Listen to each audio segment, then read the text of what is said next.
오늘 여호수아서 24장 14절부터 15절의 말씀을 가지고 오직 여호와만 섬기라, 오직 여호와만 섬기라라는 제목으로 하나님의 말씀 전하도록 하겠습니다. 이제 오늘까지 해서 여호수아서 묵상이 끝나게 되었습니다. 그렇죠? 사실은 금요일까지 이렇게 받고 토요일부터는 누가복음을 보게 됩니다. 4월 달까지 이렇게 누가복음을 보게 될 텐데, 누가복음 묵상하면서 벌써 누가복음을 딱 설교하고 싶었어요. 이번 주부터 누가복음 묵상을 하시면서 누가가 원했던 것처럼 예수를 알지만, 복음을 알지만 더 확실히 알게 되는 저와 여러분 되면 좋겠고요. 말씀을 사랑하시고 예수님을 더 알아가시고 우리의 믿음이 더욱더 말씀 위에 굳건히 서시기를 주님의 이름으로 축복합니다. 아멘. 자, 여호수아서는 크게는 두 구분할 수 있고 더 쪼개면 네 구분할 수 있습니다. 두 구분으로 하면은 첫 번째는 가나안 땅을 정복하고 가나안 땅을 분배하는 이야기죠. 네 구분하면 어떻게 됩니까? 요단강을 건너고 그 다음에 땅을 정복하고 땅을 분배하고, 그리고 나서 오늘 본문에 있던 것처럼 여호와를 섬기며 살아가는 이야기입니다. 이게 하나님 나라의 전체 모델 같아요. 하나님께서 우리 인생을 구원하십니다. 그리고 하나님이 우리로 하여금 훈련하시고 하나님의 나라를 이루어가는 영적 전쟁에 참여하시죠. 그리고 그 땅을 우리에게 주십니다. 이것이 모두 구원의 역사예요. 그리고 나서 우리가 어떻게 합니까?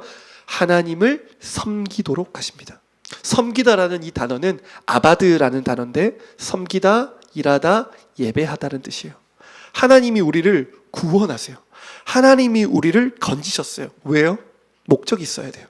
그 목적은 우리로 하여금 하나님을 예배하도록, 헛된 신들을 예배하며 헛된 것들을 위하여 살아가는 인생의 비극에서 우리를 건지셔서 창조의 영광을 회복하셔서 하나님을 예배하고 하나님을 위하여 일하고 하나님을 섬기며 살도록 하는 거예요. 이것이 창조의 영광이에요. 그래서 이제 우리가 구원의 목적이 무엇인 줄 알았습니다. 그것은 하나님을 예배하고 하나님을 섬기는 거예요. 하나님은 이를 위해서 우리를 구원하신 거예요. 하나님은 이를 위해서 우리를 살리신 거예요. 우리의 왕이 되어주시고 우리를 통치하시고 우리를 하나님 백성 삼게 해 주신 것입니다. 그런데 문제가 있습니다. 하나님을 섬기고 하나님을 예배하는 이 삶이 생각보다 쉽지 않아요. 생각보다 쉽지 않아요. 목사인 저도 하나님을 섬기며 사는 것이 일생의 소원이고 하나님을 기쁘게 하시는 것이 제 마음의 유일한 소원인데, 하루하루 그 믿음의 선한 싸움을 싸워가는 것이 쉽지 않아요. 그래서 여호수아서도 보면 마지막에 여호수아가 23장에서는 고별 설교를 하고 24장에서는 언약식을 맺도록 해요. 그만큼 자신의 마지막 때에 하나님의 백성들이 다 전부 하나님을 바르게 섬기도록 하는데 사활을 거는 거예요. 대충 하나님을 섬기라고 안 해요.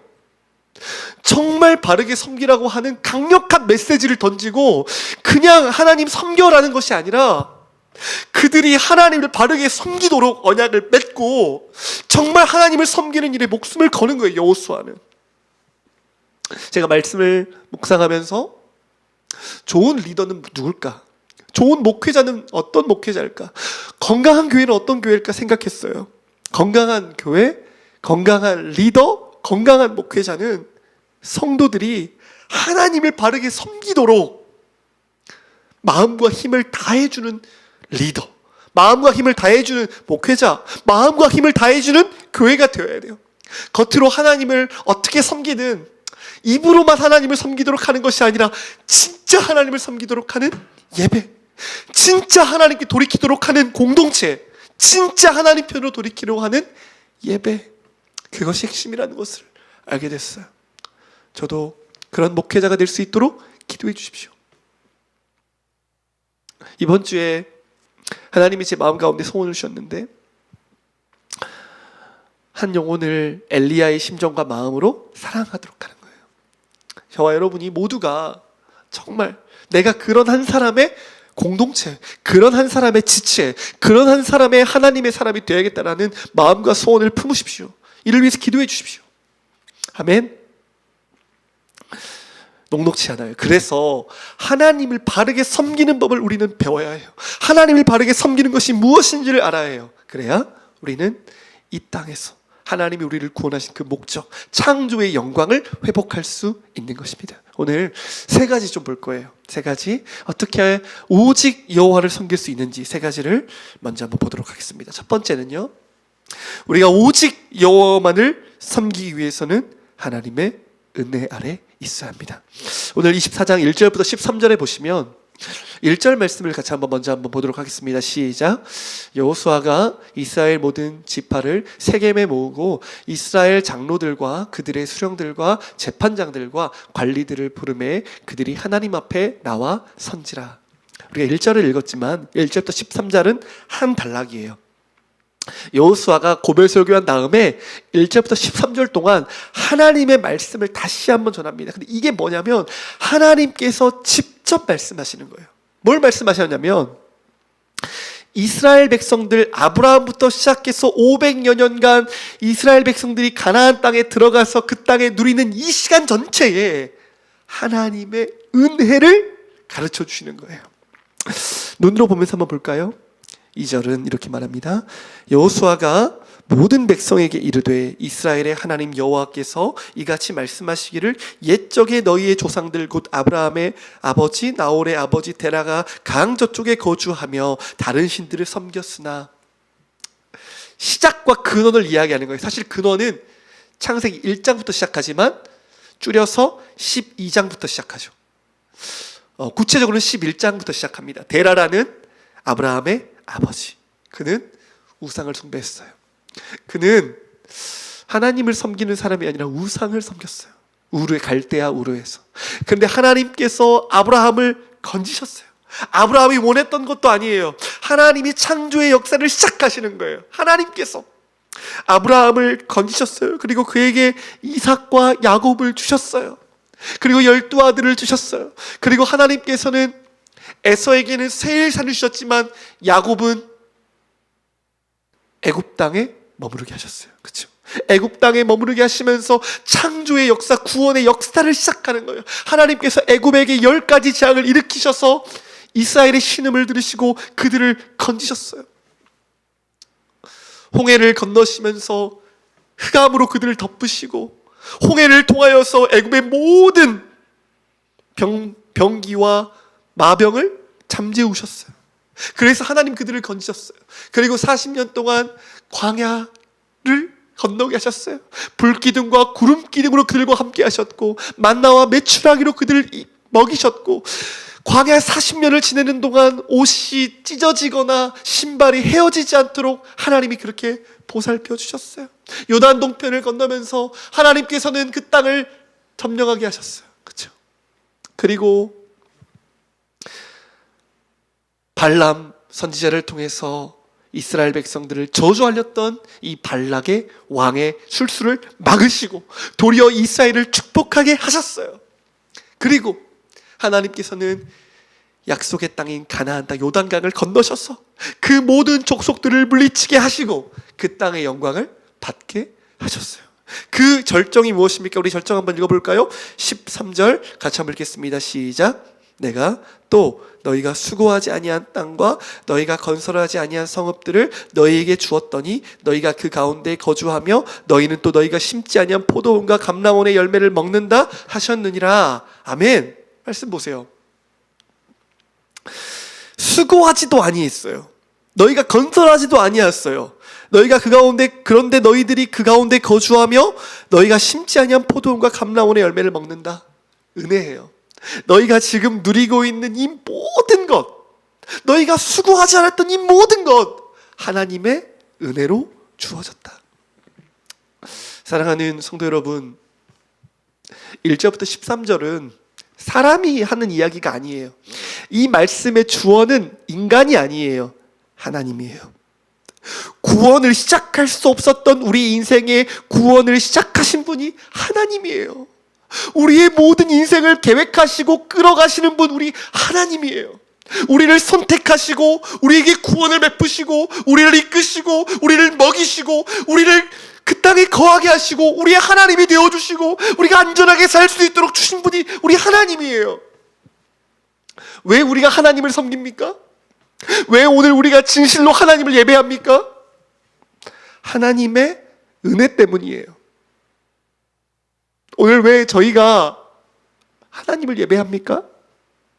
왜 우리의 삶을 하나님께 아낌없이 드리려고 합니까? 왜 우리의 우상을 번져버리고 그 무엇보다도 더 우리 주님 한 분 사랑합니까? 은혜 때문이에요. 하나님이 나를 사랑하셨기 때문이에요. 하나님이 나를 죽음에서 건지셨기 때문이에요. 하나님이 이 박해자, 이 핍박하는 자, 하나님을 사랑하지 않는 자, 악과 죄악 가운데 살아가는 인생을 건져서 당신의 백성 삼아주시고 영원한 사랑을 부어주셨기 때문이에요. 그래서 우리는 하나님을 섬기는 거예요. 은혜 때문에. 그 은혜 때문에 우리는 하나님을 섬겨요. 그런데 왜 하나님은 이 말씀을 우리에게 들려주실까요? 우리가 은혜를 너무 쉽게 잊어버린다는 거예요. 은혜 아래 있을 때 우리는 하나님을 섬기고 하나님을 사랑해요. 말씀 한번 볼까요? 여호수아서 24장 31절이에요. 같이 한번 읽겠습니다. 시작.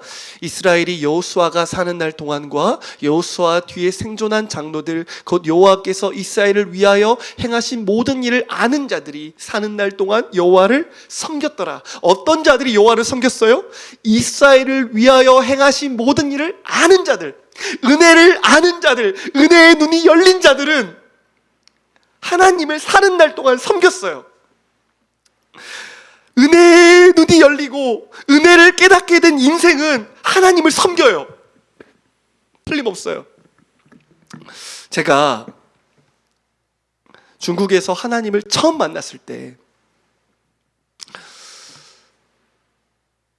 구원의 감격이 일어나서 그때 그렇게 했어요. 내 평생 주님을 섬기겠다고. 제가 이제 목회자가 되기로 그때 소원을 했었는데, 하나님, 제가 비록 말씀을 전할 수 있는 능력은 없지만 평생 하나님의 종으로 살겠습니다. 그때 당시 나이가 18살이었어요.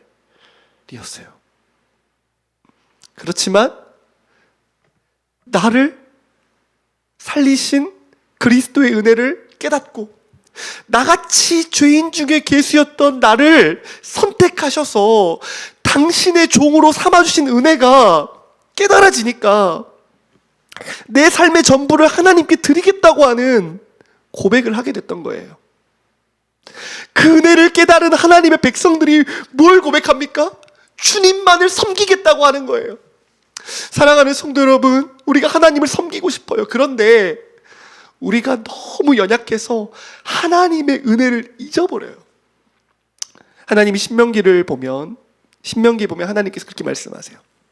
너희가 가나안 땅에 들어가서 배가 부르고 등이 따시고 살만하게 되면 어떻게 될 거냐면 하나님의 은혜를 잊어버릴 거다. 이 모든 것이 너희가 수고해서 얻은 것처럼 착각하게 될 것이다. 하나님이 너에게 하신 그 모든 일이 아니라 이제는 하나님의 은혜가 아니라 내 공로와 내 의가 이 모든 것을 이루었다고 하는 착각과 교만이 찾아와서 이제는 감사하고 하나님을 섬기는 것이 아니라 우상을 숭배하고 자기 배를 채우는 인생을 살아가게 될 것이다. 그게 인생이에요. 그래서 저와 여러분이 매일 들어야 될 말씀이 무엇일까요? 하나님의 말씀을 들어야 돼요. 오늘 여호수아를 통해서 하나님이 직접 말씀하신 거예요. 아브라함부터 시작한 우리의 인생 가운데 어느 것 하나 은혜가 아닌 것이 없구나. 숨을 쉬며 살아가는 모든 것이 은혜구나. 좋은 집에 사는 것, 좋은 음식을 먹는 것, 그런 것이 없다 해도 내가 하나님의 백성이 되는 것, 내가 지금 이 자리에서 하나님을 섬기는 것, 설명할 수가 없는 하나님의 은혜구나.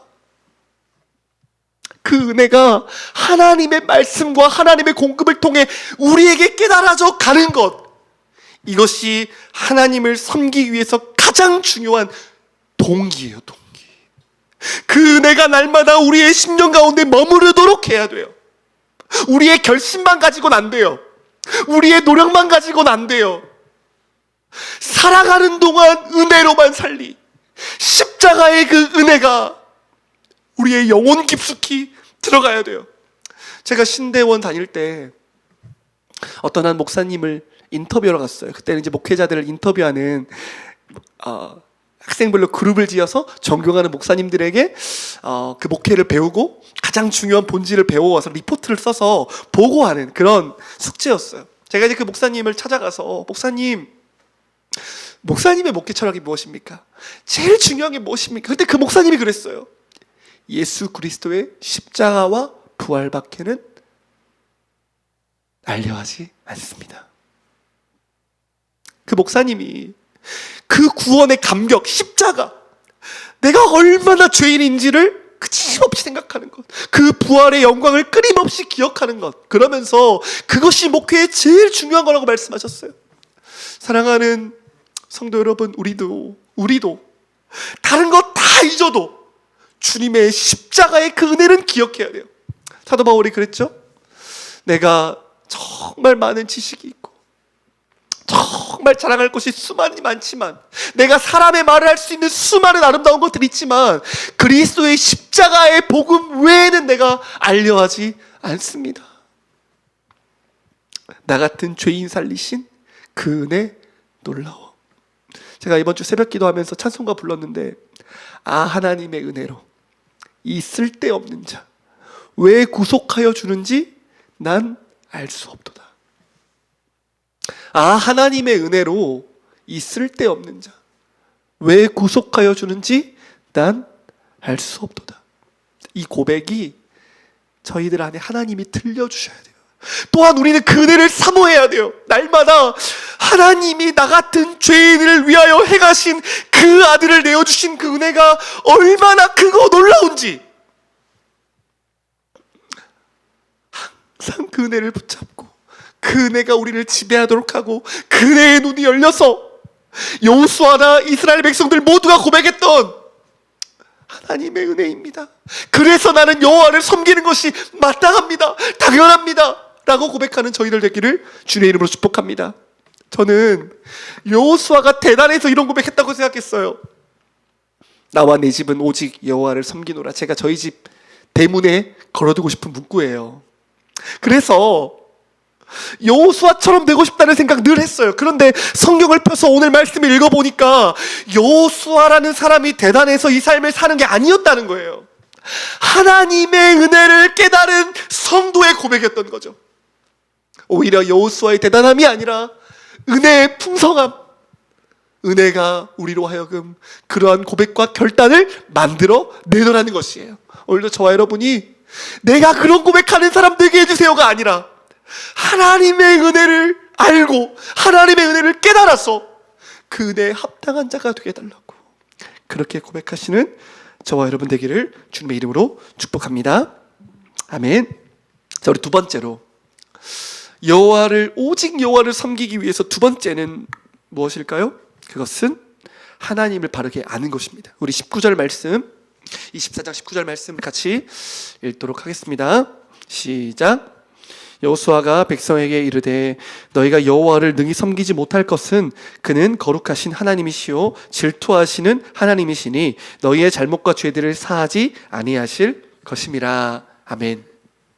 제가 오늘 본문을 길게 잡았어요. 14절과 15절만 읽었지만 23장부터 24장 전체를 가지고 여러분에게 말씀을 전합니다.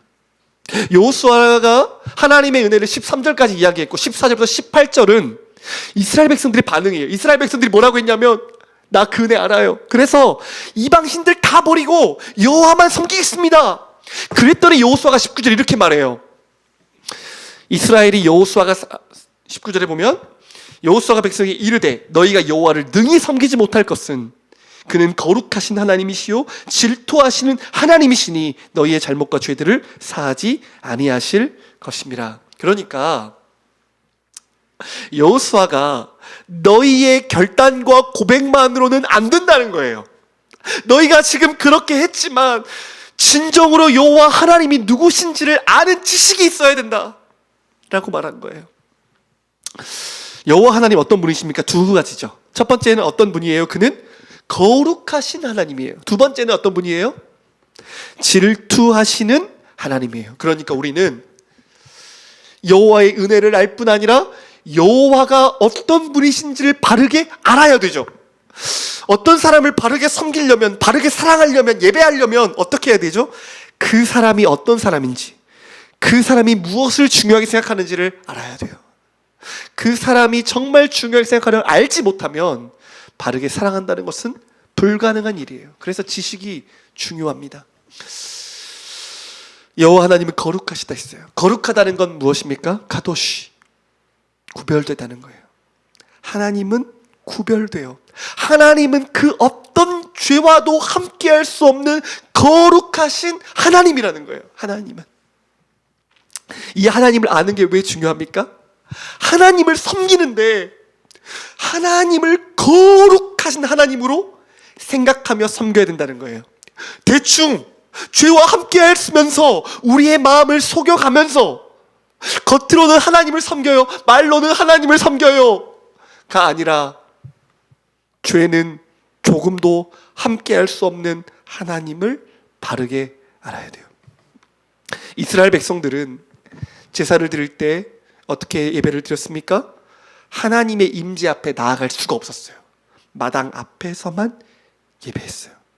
왜요?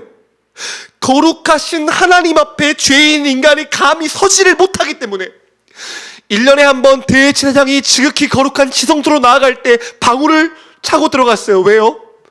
거룩하신 하나님의 임재 앞에 자칫 죽을 수 있기 때문에.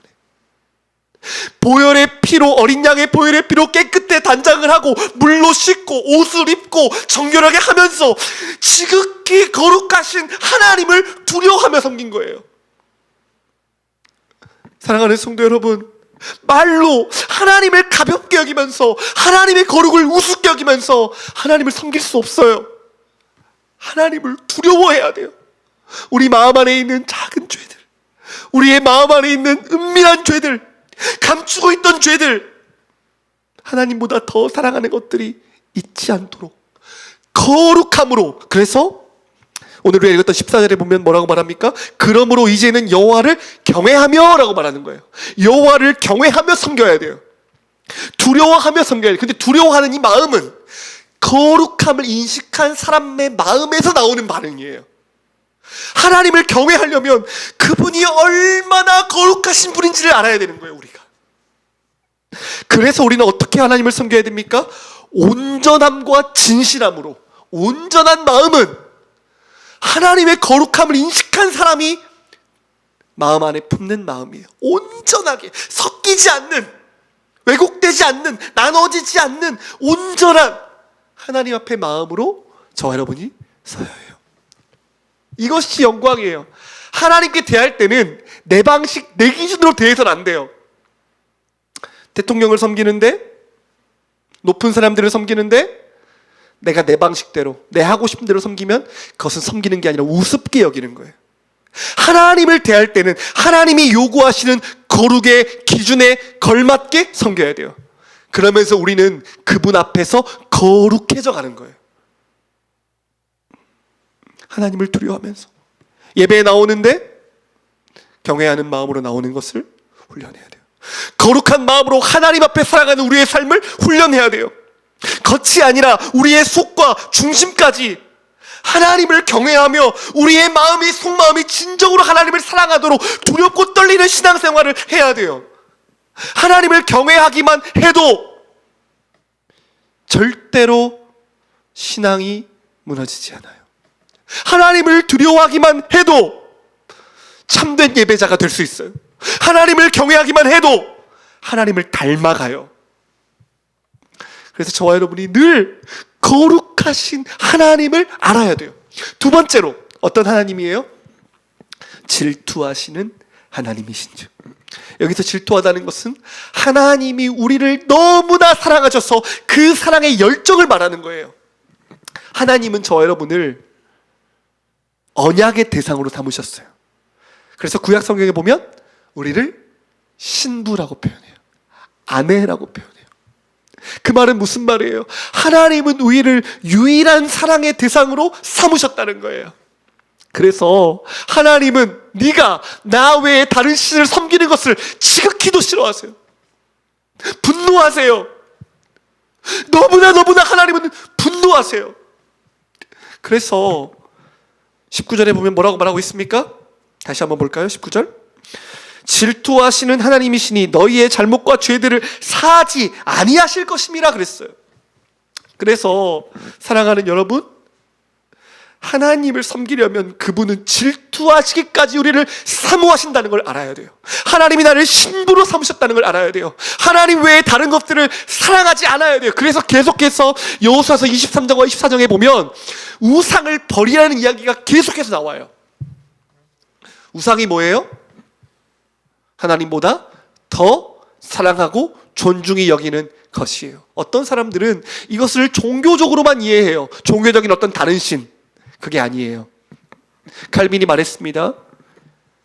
인간은 우상 공장장이다. 그래서 우리가 어떤 대상이든지 그 무엇이든지 간에 그것이 우리의 우상의 대상이 될 수 있는 거예요. 내 자신이, 쾌락이, 돈이, 핸드폰이, 여행이, 먹는 것이, 입는 것이, 사람들이, 연애가, 사랑이, 집이, 노후가, 모든 것이 다 우상이 될 수 있어요. 그래서 경계해야 돼요. 그래서 우리가 하나님보다 그것들을 더 의지하지 않도록, 우리가 하나님보다 그런 것들을 더 사랑하지 않도록 하는 두렵고 떨리는 마음으로 살아야 돼요. 히브리서에 보면 하나님은 소멸하는 불이라고 했어요. 하나님은 하나님보다 더 사랑에 여기는 그 대상을 소멸하는 불처럼 태우신다는 거예요. 그래서 우리는 항상 하나님 앞에 두렵고 떨림으로 서야 해요. 우리 말씀 한번 볼까요? 여호수아서 23장 11절 같이 한번 23장 8절부터 볼게요. 23장 8절 같이 읽겠습니다. 시작. 오직 너희의 하나님 여호와께 가까이 하기를 오늘까지 행한 것 같이 하라. 하나님을 바르게 아는 게 뭐예요? 하나님을 진짜 사랑하는 거 뭐예요? 하나님을 사랑하기를 하나님께 가까이 하는 거예요. 그 무엇보다, 세상보다. 어떤 한 청년이 그래요. 일을 시작해서 너무 바쁘대요. 그래서 말씀 볼 시간 없대요. 기도할 시간도 없대요. 맞아요. 그 말 맞아요. 그런데 그 말로 우리의 삶을 정당화해서 안 돼요. 하나님을 가까이 하라는 거예요. 가까이. 직장에 가기 전에 하나님을 가까이. 일을 하면서도 하나님을 생각하고, 일을 마치고 하루를 돌아보면서 하나님을 가까이 하는 거예요. 이것이 신앙의 본질이에요. 하나님을 가까이. 사랑하는 사람들은 가까이 가고 싶어요. 그렇죠? 가까이. 마음도 가까이. 생각하는 것도 가까이. 뭘 하는지 생각하면서 살고 싶어요. 하나님이 우리에게 요구하시는 참된 하나님을 섬기는 건 뭐예요? 내게 가까이 하라. 여러분이 요즘 가까이 하는 거 뭐예요? 하나님보다 더 가깝게 지내는 건 뭐예요? 그것이 여러분이 사랑하는 대상이에요. 뭘 가까이 하시나요? 저는 제가 가까이 하는 거 스마트폰인 것 같아요. 근데 참 무서워요. 매일 이게 싸워야 돼요. 매일. 왜냐하면 우리는 죄성을 가지고 있고 죄의 습관을 가지고 있어요. 내가 오늘 하나님 더 사랑하겠다고, 하나님만 사랑하겠다고 버렸는데 내일 또 찾아와요. 이 약한 습관은. 더 무서운 것은 조금 그거 붙잡고 있으면 내 마음을 사로잡아 버려요. 이것이 죄가 무서운 것 같아요. 습관이 무서운 것 같아요. 그래서 오래 우리 안에 죄된 습관은 계속해서 싸워 나가야 되는 것 같아요. 여호수아서 23장 11절도 같이 한번 읽겠습니다. 시작. 그러므로 스스로 조심하여 너희의 하나님 여호와를 사랑하라. 그는 질투하시는 하나님이에요. 소멸하는 불이에요. 그래서 우리가 어떻게 하나님 사랑해야 돼요? 조심히 하나님 사랑해야 돼요. 어떻게 해요? 오늘 말씀 24장에 보면은 하나님께서 무슨 말씀하세요? 이 우상들을 가까이 하지 말라고 23장과 24장에 보면 혼인도 하지 말래요. 쳐다도 보지 말래요. 구약에서만 그랬느냐? 아니에요. 신약에 와서 사도 바울을 통해 하나님은 무슨 말씀을, 악은 모양조차도 버리라는 거예요. 악은. 왜 그렇게 해야 돼요? 우리가 약해요. 우리가 그것들과 타협하고 세상과 타협하고 세상의 가치와 타협하고 세상에 우리 마음을 주는 순간 어떻게 돼요? 세상이 작정하고 마귀가 우리를 작정하고 우리를 지배하려고 하는 거예요. 그래서 우리로 하여금 하나님의 사랑에서 떠나도록 하는 거예요. 그래서 우리는 어떻게 해야 돼요? 조심해야 돼요. 악을 버리는 싸움을 해야 돼요. 그게 하나님을 사랑하는 거예요. 아내를 사랑하는 사람은 어떻게 할까요? 다른 여자들을 보기 돌처럼 하는 거예요. 그게 사랑이에요. 한 사람을 진정으로 사랑하려고 하는데 마음을 열고 다른 사람들을 만나고 유혹당하는 자리에 가고, 그건 말이 되는 것이 아니에요. 한 목사님이 청소년 아이들에게 이런 경고를 해요. 두려운 일을 당하지 않으려면 밝은 곳으로 가라. 어둡고 침침한 골목이나 악한 곳으로 가지 말아라. 유혹될 장소에 가지 말아라. 맞아요. 조심해야 돼요. 빛의 자녀처럼 빛으로 행해야 돼요. 어둠에 머무르면 안 돼요. 우리는 깨어 있어야 돼요. 우리가 얼마나 연약한지를 알아야 되고 세상이 약한지를 알아야 돼요. 그래서 신앙생활은 두 가지예요. 경계하는 것과 의를 따라가는 거예요. 두 가지를 잘해야 돼요. 신앙생활은. 제가 다음 세대의 사역을 하면서 느낀 게 뭐냐면, 다음 세대들을 그냥 교회만 앉혀서 이 자녀들이 하나님을 알아서 믿겠지라고 하는 착각을 해서는 안 된다는 거예요. 그 아이들이 세상의 영향력을 받지 않도록 경계해야 돼요. 끊임없이 죄가 우리 아이들의 마음에 물꼬를 트지 않도록, 그것이 습관이 되지 않도록 경계해야 돼요. 그리고 하나님의 말씀으로 의로운 백성이 되도록, 예수를 만나도록 전심을 기울여야 돼요. 그런데 그렇지 않아요. 방심해요. 내가 하나님 섬기니까 내 자녀들이 알아서 하나님 믿겠지 생각해요. 대단한 착각이에요. 신명기에 쉐마 무슨 말씀하셨어요? 앉든지 서든지 일어나든지 앉아있든지 길을 걸어가든지 집에 있든지 하나님의 말씀을 가르쳐라.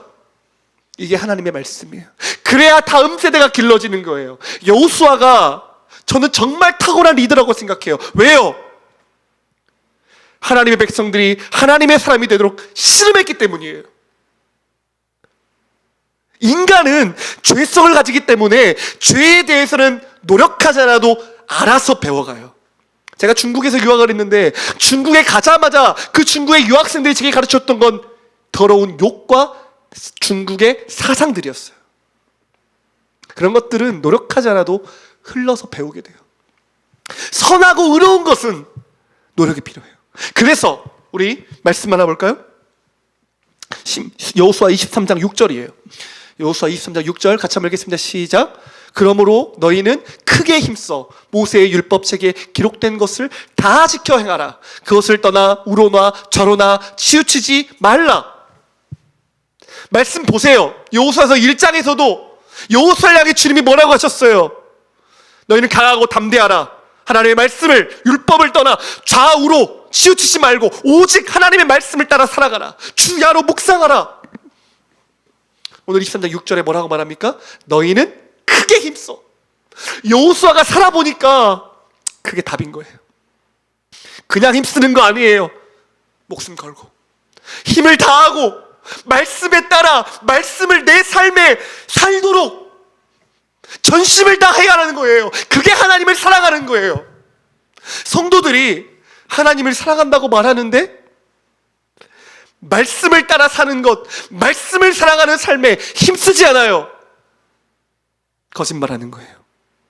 그것은 하나님을 사랑하는 것이 아니에요. 하나님을 사랑하는 건 하나님의 말씀을 따라 사는 것에 우리의 삶의 방향을 정하는 거예요. 힘을 다하는 거예요. 우리의 눈이 세상과 헛된 걸 바라보지 않도록 말씀에 우리 인생을 거는 거예요. 성경을 사랑하는 거예요. 말씀을 붙잡고 기도하는 거예요. 덮어놓고 예수 믿으면 구원받는다고 믿는 것이 아니라 예수를 믿는 내 삶이 거룩해지고 말씀이 육신이 되는 것들을 경험해야 돼요. 누가복음 읽어가면서 예수님이 충격적인 말씀을 해요. 어떤 사람이 예수께 나와서 너를 잉태한 자가 복되다 하니까 예수님 뭐라고 하세요? 그게 복된 게 아니라고, 하나님의 말씀을 지켜 행하는 것이 복되다고 말씀하셨어요. 예수님이 말씀하시면서 나의 말씀을 듣고 행하지 않는 자는 모래 위에 집을 지는 것 같아서 비가 오고 창수가 오고 바람이 불면 그 집이 무너진다고 했어요. 예수를 믿는 구원하는 믿음은 뭐냐? 하나님을 사랑해서 하나님의 말씀을 따라가며 반석 위에 집을 짓는 사람이 되는 거예요. 예수님이 자기의 지방에서 사역을 하시면서 누가 내 형제요 자매요 물었을 때 예수님이 뭐라고 하셨어요? 하나님의 뜻대로 행하는 자가. 성경이 일관되게 뭘 말씀하냐면 하나님의 말씀을 순종하고 사랑하는 삶을 이야기하는 거예요. 그게 하나님을 진짜 사랑하는 거예요. 하나님을 바르게 섬기는 거예요. 하나님을 바르게 섬기면 하나님이 뭐라고 말씀하십니까? 내가 천대까지 은혜를 주시겠다고 하는 거예요. 그런데 말씀에 힘을 쏟지 않고, 말씀을 사랑하면서 힘을 쏟지 않고, 말씀으로 신앙을 계승하는 것에 힘을 쏟지 않으면 당연히 악한 것들이 우리 삶을 지배하게 된다는 거예요. 어떤 한 목사님이 금요기도 이야기를 하면서, 금요기도에 기도하지 않으면 결국 집에서 뭐 할 거냐, 죄 지을 거 아니냐, 세상의 것 가야 할 거 아니냐. 맞아요. 말씀으로 가지 않으면 우리의 삶은 죄악으로 가는 거예요. 그래서 하나님을 온전함과 진실함으로 섬겨야 돼요. 진실함으로. 우리는 우리조차 속일 수 있는 거짓이 우리 안에 있어요. 우리조차 속여요. 저조차 속여요. 그래서 항상 우리가 하나님을 섬길 때 진실하게 섬길 수 있도록 하나님을 바르게 섬겨야 합니다. 마지막이에요. 하나님을 바르게 섬기려면 세 번째, 하나님의 말씀이 온전히 이루어질 걸 믿어야 돼요. 우리 여호수아서 24장 20절 말씀 같이 한번 읽도록 하겠습니다. 시작. 만일 너희가 여호와를 버리고 이방신들을 섬기면 너희에게 복을 내리신 후에라도 돌이켜 너희에게 재앙을 내리시고 너희를 멸하리라 하니. 바로 말씀 한번 읽어볼까요? 23장 15절부터 16절입니다. 같이 읽겠습니다. 시작.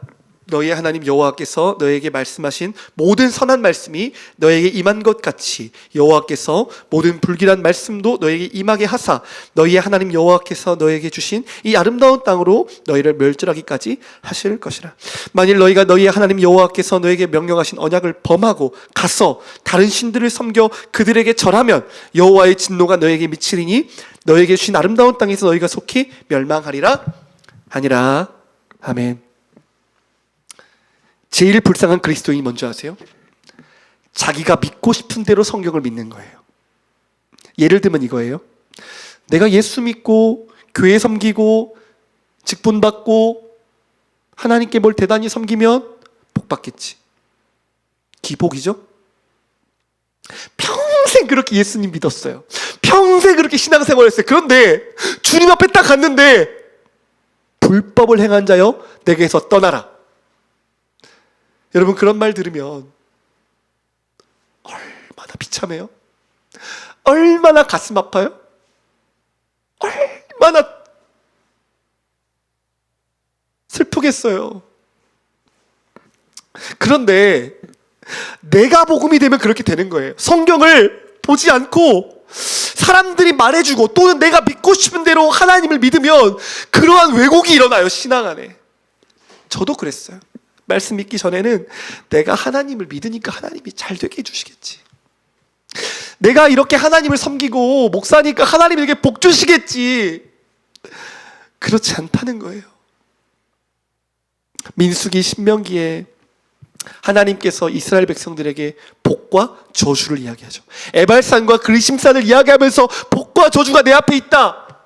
복의 분량보다 저주의 분량이 훨씬 많아요.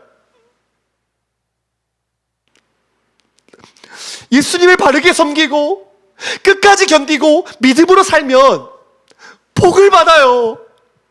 앉아서도 복을 받고 일어나서도 복을 받아요. 천대까지 복을 받아요. 맞아요. 그러나 여호와를 떠나면, 우상을 숭배하면 속히 망해요. 속히 망해요. 온갖 가나안 족속이 받았던 심판의 죄악, 심판의 결과들이 이스라엘에게도 임하게 된다고 성경은 말하고 있어요. 구약에만 그러냐? 아니에요. 제가 이번 주에 착각을 해가지고 요한계시록이 여호수아 다음으로 올 묵상 본문인 줄 알고 제가 요한계시록을 연구하면서 묵상을 했어요. 근데 3장까지 했는데 알게 됐어요. 요한계시록은 6월 이후에 하는 거구나. 그래서 다시 이제 누가복음 살폈는데 7교회 이야기까지 제가 봤어요. 7교회 이야기 한번 봐보세요. 예수님께서 무슨 말씀을 하시는지, 무조건 예수 믿으면 구원해 주겠다라는 말 한마디도 없어요. 그 안에 이기는 자에게 하나님을 사랑하고 하나님을 섬기고 끝까지 믿음을 지키고 끝까지 인내하고 악과 싸우고 말씀을 따라 살며 예수를 주로 섬긴 너희에게 다윗의 열쇠를 주겠다, 면류관을 주겠다, 영원한 나라를 주겠다라고 약속하는 거예요. 그러나 회개하지 않고 사랑을 잃어버리고 믿음을 잃어버리고 행위가 깨어져 버린 그들은 다윗의 열쇠를 빼앗기게 될 것이고 촛대를 옮길 것이라는 하나님 말씀이 요한계시록에 있어요. 그래서 우리는 하나님의 말씀을 두려워하며 가야 돼요. 의심하며 가는 게 아니라 두려워하며 가야 돼요. 진정한 구원은 하나님을 사랑하는 것, 그분의 말씀을 믿으며 사는 것, 열매를 통해 드러나는 삶이에요. 예수 믿고 구원받는 천국의 티켓이 아니라 예수를 믿어 새로워져서 그분을 닮아가는 열매가 구원의 증표예요. 그래서 저와 여러분이 뭘 믿어야 돼요? 오늘 여호수아가 말했던 것처럼 하나님의 선한 말씀이 이루어질 걸 믿어야 돼요. 동시에 불길한 저주의 말씀도 믿어야 돼요. 그 하나님의 말씀을 두 가지를 다 믿어야 여호와를 경외하며 걸어갈 수 있어요. 제가 죄악의 길을 걸어가고 있을 때 어떤 때였어요. 그런데 갈라디아서 6장 말씀, 하나님 나라에 들어가지 못하는 죄들을 하나하나 보는데 섬뜩한 거예요. 섬뜩한 거예요. 이러한 죄를 저지른 자는 하나님 나라에 들어가지 못하는구나. 그래서 나는 구원받지 못해, 내 마음대로 살 거야 가 아니라 그 말씀을 듣고 정신을 차려서 주님 떠나겠습니다, 주님 죄를 버리겠습니다, 주님 거룩하겠습니다 라는 결단을 하게 됐어요. 하나님의 말씀은 완전해서 우리로 온전하게 만들어요. 하나님의 말씀을 단 하나라도 버려서는 안 돼요. 그렇게 하나님을 섬길 때 하나님의 말씀이 완전하고 축복의 말씀과 저주의 말씀을 온전히 믿어서 두렵고 떨림으로 하나님 앞에 살 때 우리는 하나님이 기뻐하시는 온전한 섬김을 할 수 있다는 것입니다. 말씀을 맺겠습니다. 어저께 설교 준비를 다 마치고 자려고 가는데, 평화야, 너는 나를 섬기겠니? 주님이 그 마음의 문을 두드리셨어요. 그래, 제가 그때 그랬어요. 주님, 설교하는 거 중요하지 않죠. 말씀 잘 전하는 거 중요하지 않죠. 먼저 설교자인 제가 하나님을 진짜 제대로 섬겨야죠. 제가 요즘 무슨 생각을 하냐면은, 예배 시간에 이제 사람들이 많지 않죠. 외로운 시간들을 보내고 있습니다. 근데 하나님이 제게 진짜 예배자가 되는 훈련을 하시는 것 같아요. 사람들이 있든 없든 너 나를 경외하며 너 진짜로 나를 예배하는 예배자가 되라. 이 말씀이 향하는 대상은 다른 사람이 아니라 먼저 저부터예요. 진짜 하나님을 제대로 섬기고 진짜 하나님을 성경대로 사랑하고 하나님을 경외하며 섬기고 온전함과 진실함으로 우상을 버리고 그렇게 하나님을 사랑하겠냐고 물으실 때 주님 그렇게 하고 싶습니다.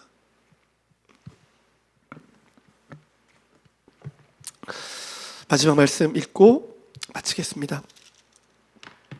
우리 여호수아서 24장